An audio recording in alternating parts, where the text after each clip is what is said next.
जय श्री कृष्ण। राधे राधे मेरे प्यारे भक्त जैनों। आज आप सुनेंगे शुक्रवार की वैभव लक्ष्मी व्रत कथा। कथा के अनुसार एक समय की बात है। किसी शहर में कई लोग रहते थे। सभी अपने कामों में व्यस्त रहते थे। किसी को किसी से कोई मतलब नहीं था। भजन कीर्तन भक्ति भाव दया माया परोपकार जैसे संसारों का अभाव हो चुका था। शहर में बुराइयां बढ़ गई थी। शराब जुआ रस अत्याचार चोरी डकैती आदि बहुत से गुनाह शहर में होने लगा था। बावजूद इसके उस शहर में कुछ अच्छे लोग भी रहते थे। इनमें शीला नाम की स्त्री जो धर्मी की प्रकृति और संतोष स्वभाव वाली थी। उनका पति भी विवेकी और सुशील था। शीला और उसका पति कभी किसी की बुराई नहीं करते थे और भगवान का भजन करने में अच्छी तरह समय व्यतीत कर रहे थे। शहर के लोग उनकी गृहस्थी की सराहना करते थे। देखते ही देखते समय बदल गया। शीला का पति की अच्छी संगति बुरी में बदल गई। अब वो जल्द से जल्द करोड़पति बनने का ख्वाब देखने लगा। इसलिए वो गलत रास्ते पर चल पड़ा और फलस्वरूप उसकी हालत भिखारी जैसी हो गई। शराब जुए रस शराब गांजा आदि बुरी आदतों में शीला का पति भी फंस गया। दोस्तों के साथ उसे भी शराब की आदत लग गई। इस प्रकार उसने अपना सब कुछ जुए में गंवा दिया। शीला इस बात से बेहद चिंतित रहने लगी, लेकिन उसे भगवान पर भरोसा था। वो अपना अधिकांश समय प्रभु भक्ति में बिताने लगी। अचानक एक दिन दोपहर को उनके द्वार पर किसी ने दस्तक दी। शीला ने द्वार खोला तो देखा कि एक माँ जी खड़ी थी। उसके चेहरे पर अलौकिक तेज दिखाई दे रहा था। उनकी आँखों में से मानो अमृत बह रहा था।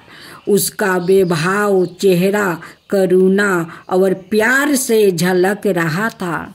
उसको देखते ही शीला के मन में शांति महसूस हुई और उसके रोम रोम आनंदमयी हो उठा।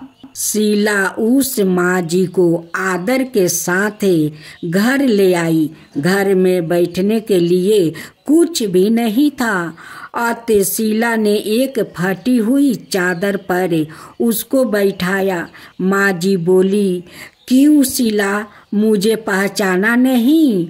हर शुक्रवार को लक्ष्मी जी की मंदिर में भजन कीर्तन के समय मैं भी वहाँ आती हूँ।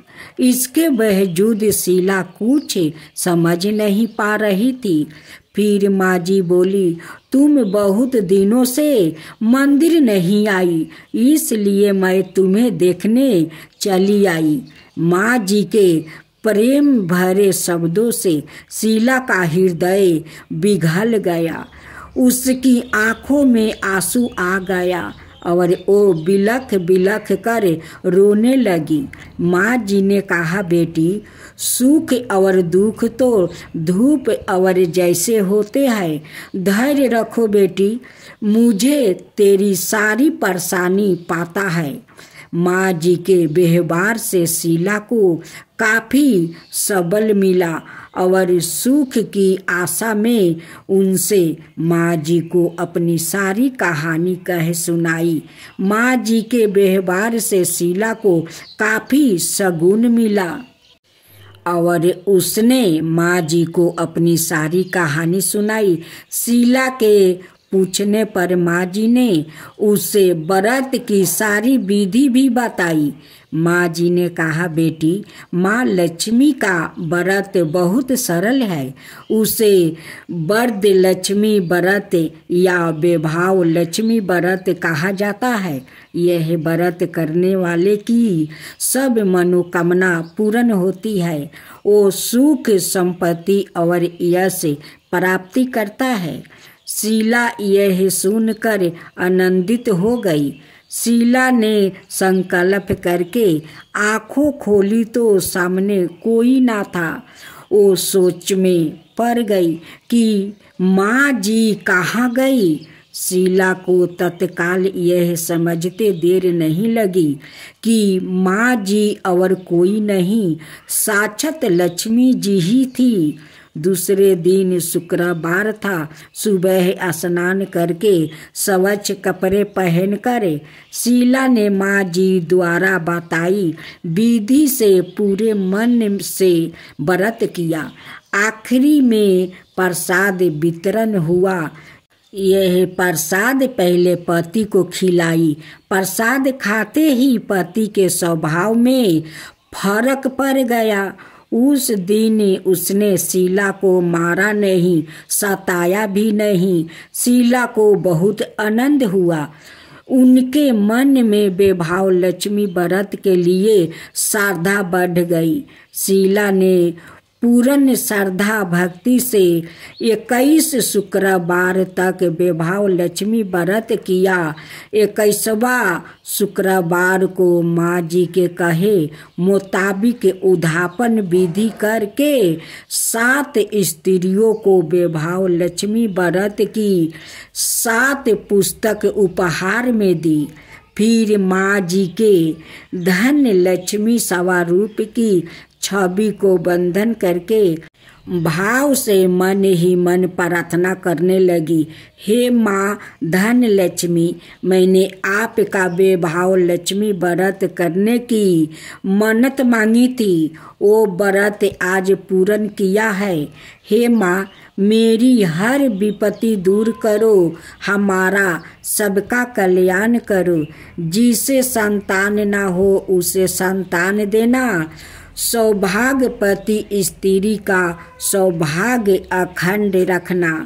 कुंवारी लड़की को मन भावना पति देना। जो आपका यह चमत्कारी वैभव लक्ष्मी व्रत करे, उनकी सब विपत्ति दूर करना, सभी को सुखी करना। हे माँ, आपकी महिमा अपरंपार है। ऐसा बोल कर लक्ष्मी जी की धन लक्ष्मी स्वरूप की छवि को प्रणाम किया। व्रत के प्रभाव से शीला का पति अच्छा आदमी बन गया और कड़ी मेहनत करके व्यवसाय करने लगा। उसने तुरंत शीला के गिरवी रखे गहने चुरा लिया। घर में धन की समृद्धि हुई। घर में पहले जैसी सुख शांति छा गई। वैभव लक्ष्मी व्रत का प्रभाव देखकर महलों की दूसरी स्त्रियां भी विधि पूर्वक वैभव लक्ष्मी व्रत करने लगी। माँ तू लक्ष्मी करी कृपा करो हृदय में वास, मनोकामना सिद्धि कर पुराहु मेरी आस। सिद्धू सुता विष्णु प्रिया नत सिर बारंबार टेक सोठा यही मोरे हरदास। हाथ जोड़ी मिनती करूं सब विधि करो सुबास। जय जननी जगदम्बिका सिंधु सूता मैं सुमिरो। तो ही ज्ञान वृद्धि विद्या दो मोही। तुम समान नहीं कोई उपकारी, सब विधि पूरा बहु आस हमारी। जय जय जगत जननी जगदम्बा, सबके तुम ही हो जगदम्बा तुम ही हो घट घट के बासी, मिनती यही हमारी खासी। जग जननी जय सिंधु कुमारी, दीनन की तुम हो हितकारी। बिनबो नीत तुम ही महारानी, कृपा करो जग जननी भवानी। के ही विधि स्तुति करो तिहारी, सुधि लीजो अपराध विसारी। कृपा दृष्टि चितबो ममे, ओरी जगत जननी, मिनती सुनो मोरी। ज्ञान बुद्धि जय सुख की दाता, संकट हरो हमारी माता। क्षीरी सिंधु जब विष्णु माथाओ, 14 रतन सिंधु में पायो। 14 रतन में तुम्हें सुख राशि, सेवा कियो हमारी माता। अब आप सुनेंगे माँ तुलसी की कथा। पौराणिक कथाओं के आधार पर तुलसी कौन है और उन्हें पूजना क्यों जरूरी है, जानने के लिए इस कहानी को जानना होगा। माँ तुलसी का नाम बिंदा था। बिंदा का जन्म राक्षस कुल में हुआ था। राक्षस कुल में जन्म लेने के बावजूद भी बिंदा भगवान श्री विष्णु जी की परम भक्त थी और सदाए बड़े मन से उनकी पूजा अर्चना करती थी। बिंदा जब विवाह लायक हुई तो उनकी शादी राक्षस कुल के दानव राज जलंधर से कर दी गई। यह कहा जाता है कि जलंधर ने समुंदर से जन्म लिया था। विवाह के बाद बिंदा बड़ी ही पतिव्रता से अपने पति की सेवा किया करती थी। जब देवताओं और दानवों में युद्ध छिड़ा, युद्ध पर जाते हुए बिंदा ने अपने पति जलंधर से कहा कि स्वामी, आप तो युद्ध पर जा रहे हैं, लेकिन जब तक आप जीत हासिल करे वापस नहीं आ जाते तब तक मैं आपके लिए पूजा करती रहूंगी और अपना संकल्प नहीं छोड़ूंगी। जलंधर तो युद्ध में चले गए और बिंदा व्रत का संकल्प लेकर पूजा में बैठ गई। बिंदा के व्रत का प्रभाव इतना था कि देवता जलंधर से जीतने में नाकाम हो रहे थे। जब देवता हारने लगा तो सभी ने भगवान विष्णु से प्रार्थना की कि किसी भी तरह वो देवताओं को युद्ध जीतने में मदद करे। भगवान विष्णु बड़े ही असमंजस स्थिति में थे। वो सोच रहे थे कि बिंदा को कैसे रोका जाए, जबकि वो उनकी परम भक्त थी। बड़े ही सोचने के बाद श्री विष्णु जी ने बिंदा के साथ छल करने का निर्णय ही ले लिया। व्रत पूजा को तोड़ने के लिए उन्होंने बिंदा के पति जलंधर का रूप धारण किया और बिंदा के महल में जा पहुँचे। बिंदा ने जैसे ही अपने पति जलंधर को देखा तो उनके चरणों छूने के उद्देश्य से पूजा से उठ पड़ी, जिससे बिंदा का संकल्प टूट गया। बिंदा का व्रत संकल्प टूटते ही देवताओं ने दानव जलंधर का सिर धड़ से अलग करके उसे मार दिया गया। भगवान विष्णु के छल का पाता जब बिंदा को गाता हुआ तो पहले तो वो जलंधर का काटा हुआ सिर लेकर खूब रोई और सती होने के पहले विष्णु जी को पत्थर बन जाने का श्राप दिया। विष्णु जी पत्थर बन भी गया, लेकिन इस बात से सभी देवता देवियों और लक्ष्मी जी खूब रोने लगी। सभी ने मिलकर बिंदा से खूब मिनती की कि वो विष्णु जी को श्राप से मुक्ति कर दे। आखिरकार बिंदा मानी गई। भगवान विष्णु फिर से अपना अवतार में आए। विष्णु जी ने देखा कि बिंदा जिस जगह सती हुई उस जगह एक पौधा खिला हुआ है।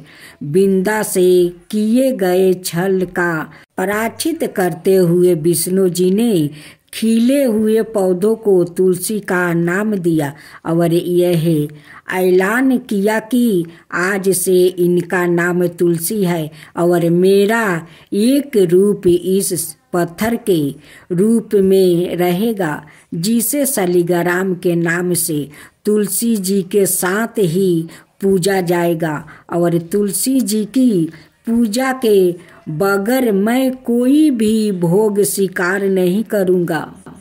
तब से तुलसी जी की पूजा सभी करने लगे। तुलसी जी के साथ शालिग्राम जी का विवाह किया जाता है।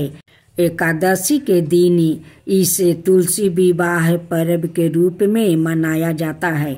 तुलसी बड़ी पवित्र और बड़े काम की चीज है। चरण मृत के साथ तुलसी को मिलाकर प्रसाद के रूप में ग्रहण किया जाता है। हिंदू धर्म में सभी अपने दरवाजे यह आंगन में तुलसी का पौधा लगाते हैं। शरीर के कई विरोगों के लिए भी यह फायदेमंद है। जो पवित्र है हमारे लिए संपीड़ित है उसे हम माँ कहते हैं, इसलिए उन्हें माँ तुलसी कहते हैं। अब आप सुने महालक्ष्मी व्रत कथा। माँ लक्ष्मी की जय हो, माँ लक्ष्मी की जय हो। प्राचीन समय में एक गांव में एक गरीब ब्राह्मण रहता था। वो भगवान विष्णु का भक्त था। वो नियमित रूप से श्री विष्णु की पूजा करता था। एक बार श्री हरि ने उस ब्राह्मण की पूजा से प्रसन्न होकर उससे वर मांगने को कहा। तब ब्राह्मण ने इच्छा जाहिर की कि लक्ष्मी जी का निवास उसके घर में हो। यह सुनकर विष्णु जी ने लक्ष्मी जी की प्राप्ति का मार्ग ब्राह्मण को बताया। विष्णु जी ने कहा कि मंदिर के सामने एक स्त्री आती है जो यहाँ आकर उपले थापती है। उसे अपने घर आने का निमंत्रित दो। वो धन की देवी है। जब लक्ष्मी जी तुम्हारे घर आएगी तो तुम्हारा घर धन धनाय से भर जाएगा।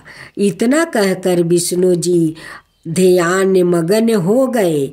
अगले दिन सुबह 4 बजे से ही मंदिर के सामने ब्राह्मण आकर बैठ गया।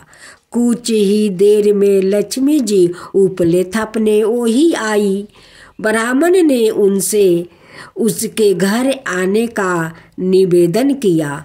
वो सुन लक्ष्मी जी समझ गई कि यह सब विष्णु जी ने ही उससे करने के लिए कहा है। तब उन्होंने ब्राह्मण से कहा कि तुम महालक्ष्मी व्रत करो।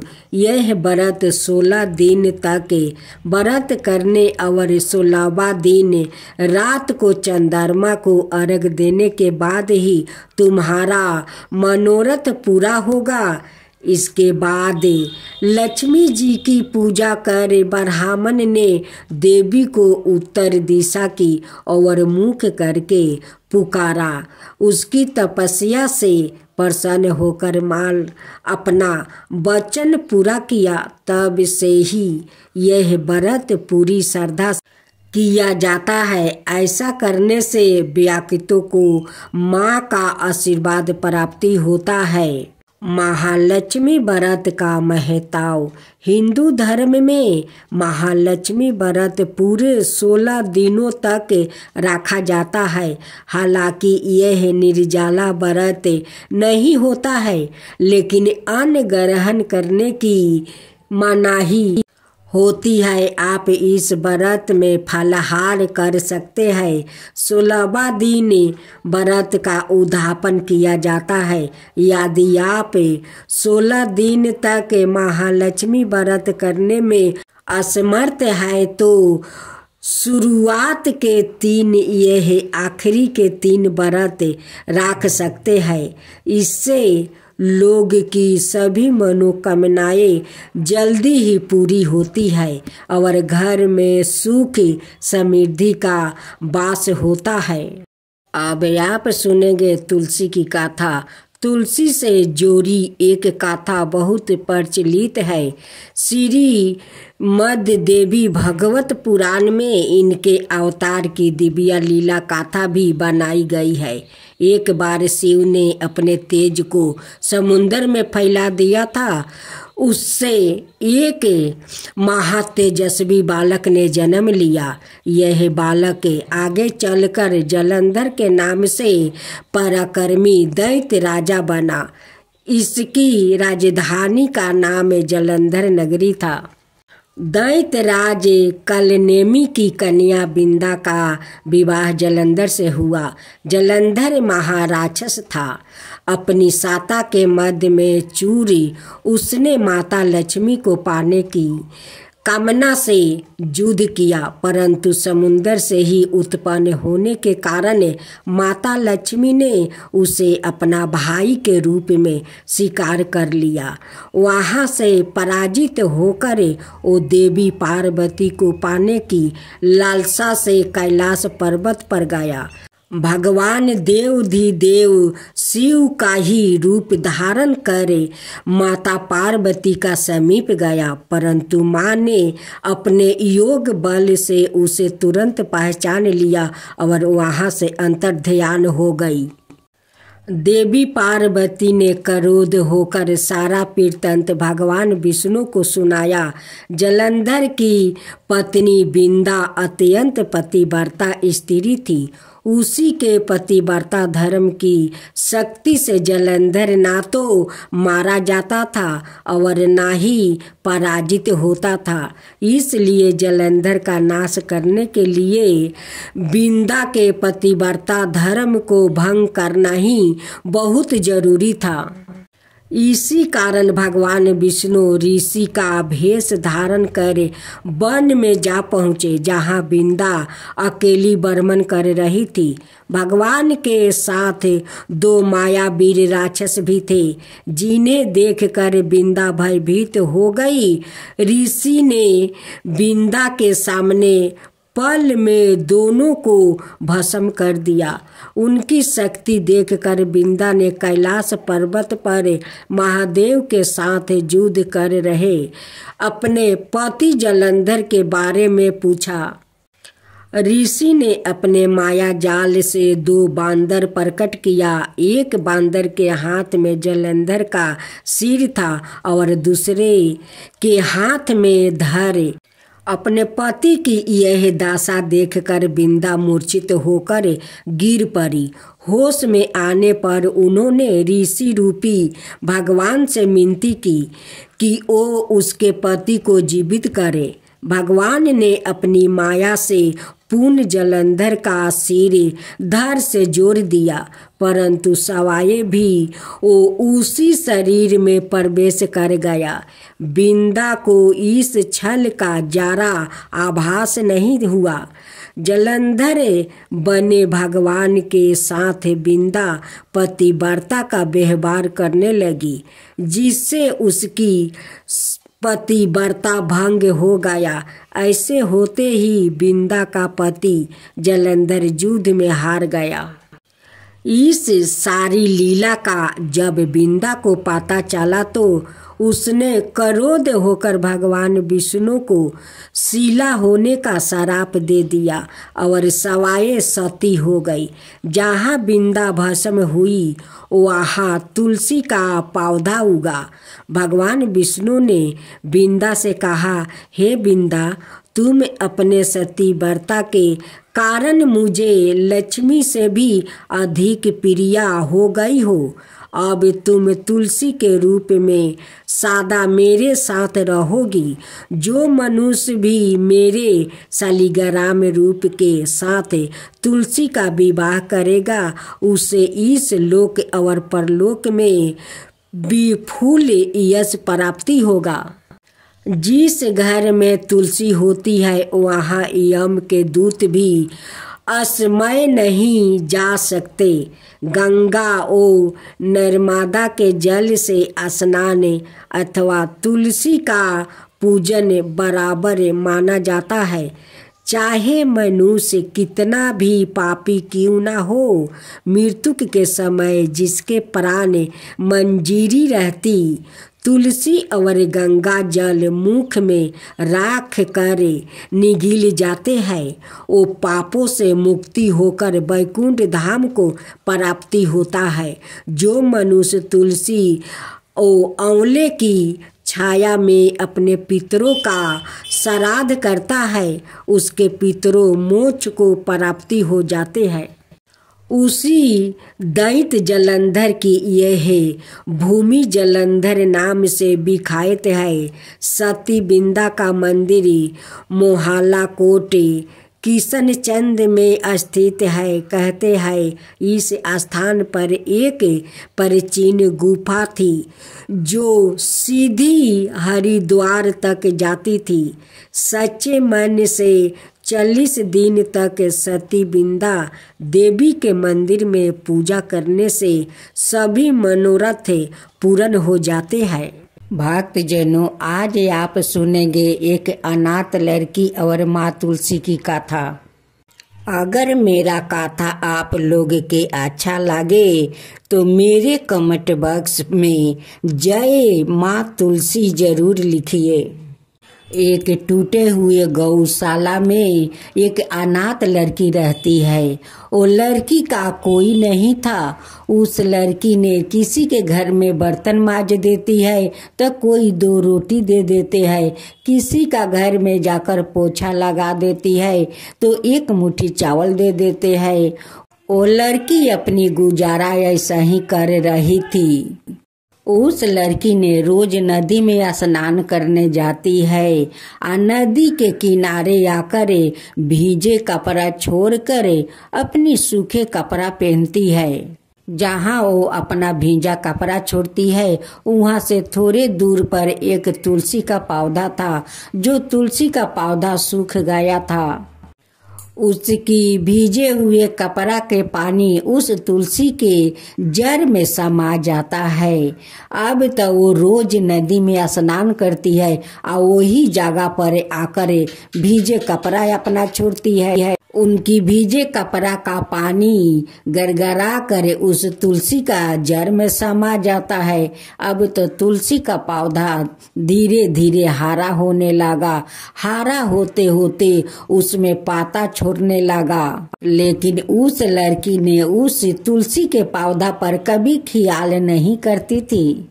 उस तुलसी का पौधा बहुत बड़ा हो जाता है और उस पेड़ में बहुत सारा फूल पकड़ लेता है।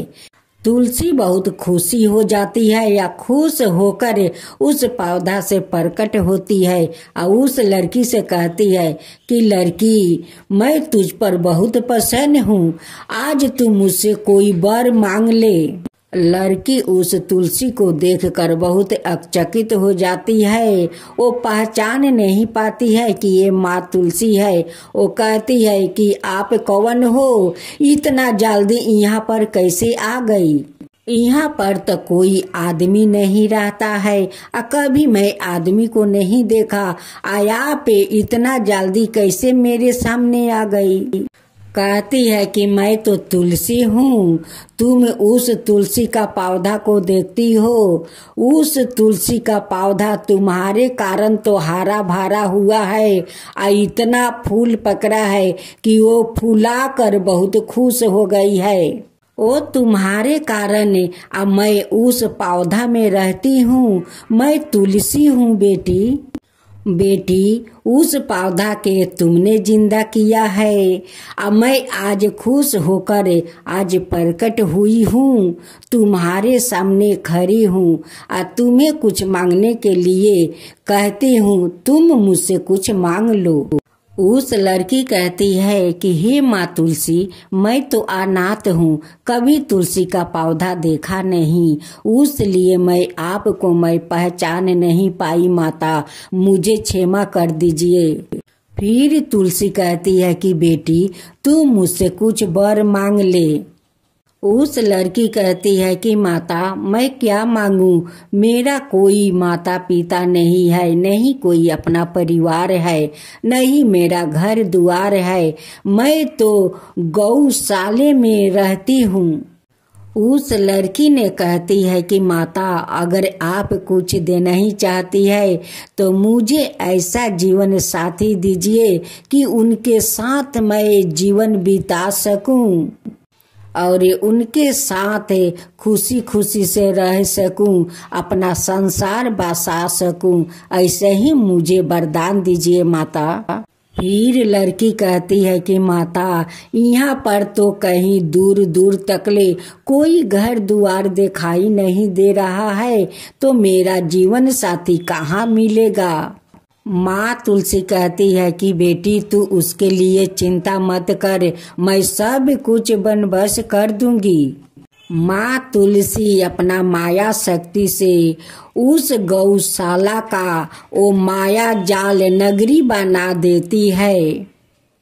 माँ तुलसी उस लड़की को कहती है कि बेटी तू लाल चुनरी पहन कर उस दरवाजा के सामने बैठ जाना, देखना एक राजकुमार इस नगरी से आएंगे और तुम्हें पसंद करके वो अपना घर ले जाएंगे और ले जाकर वहाँ पर धाम धूम से अपना शादी तुम्हारे साथ करेंगे।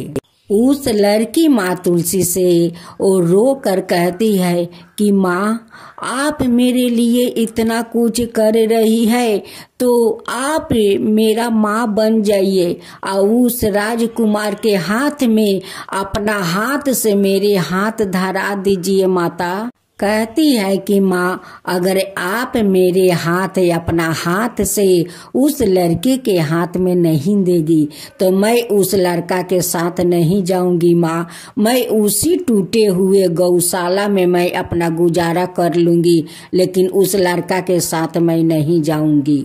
नहीं तो आपका एक दिन के लिए मेरे माँ बन जाइए माता, आप तो सभी को माँ है तो मेरा माँ आप बन जाइए। अब माँ बनकर उनके हाथ में मेरा हाथ दे दीजिए।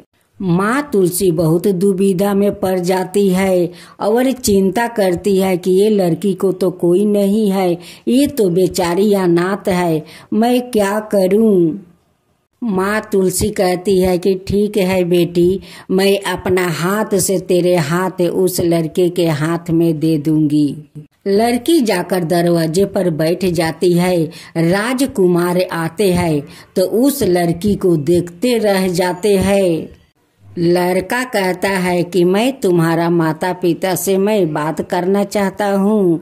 लड़की कहती है कि मेरा माता है पिता नहीं है, जो है मेरी माँ है वही मेरी माँ है, वही मेरी पिता है, वो जो कहेंगे वही मैं करूँगी। माँ तुलसी एक साधारण सा माता का रूप में आती है। कहती है कि बेटा आप मेरे बेटी से शादी करना चाहते हो। लड़का कहता है कि हाँ मुझे तो बहुत पसंद है, मैं तो आपसे बात करना चाहता था। माँ तुलसी उस लड़की के हाथ उस लड़का के हाथ में धरा देती है और दोनों उनकी आशीर्वाद लेते हैं और कहती है कि दूधो नहाओ पूतो फलो, अखंड सौभाग्यवती रहो बेटी। इस माया जाल नगरी का नाम रोशन करना बेटी, रोशन करना, तू मुझे भूल मत जाना बेटी। बेटी कहती है कि माता मैं कभी नहीं भूलूंगी, इस माँ को तो कभी नहीं भूलूंगी और सभी गांव वासियों को सभी को बोलूंगी कि माँ तुलसी का आंगन में बैठा कर सभी लोग श्रद्धा भक्ति से पूजा पाठ करे। मैं तो आपका शरण में रहूंगी माँ, आपका सेवा करूंगी, आपका पूजा पाठ करूंगी माँ, आपको कभी नहीं भूलूंगी। बाहर बाहर से लोग उस गांव में आते हैं, कहते हैं कि यहाँ पर तो कोई एक घर भी नहीं था, इतना सुंदर नगरी कैसे बन गया। सभी लोग उस राजकुमार से पूछते हैं कि इस गांव का नाम क्या है। राजकुमार कहते हैं कि इस गांव के नाम में मायाजाल नगरी है। इस मायाजाल नगरी का मैं राजा हूँ। हे माँ तुलसी, जैसे आप उस अनाथ लड़की पर कृपा किया, माँ बनकर उस लड़का को हाथ में उसका हाथ धरा दिया, वैसा ही सबका ऊपर कृपा कीजिए। हे माँ तुलसी, सबका ऊपर कृपा कीजिए। जो आपका कथा कहता है उस पर कृपा कीजिए, जो सुनता है उस पर कृपा कीजिए, सबके ऊपर कृपा कीजिए। हे माँ तुलसी की जय हो, माँ तुलसी की जय हो। अगर मेरा तुलसी जी का कथा अच्छा लगा हो तो आप इस कमेंट बॉक्स में जरूर जय तुलसी माता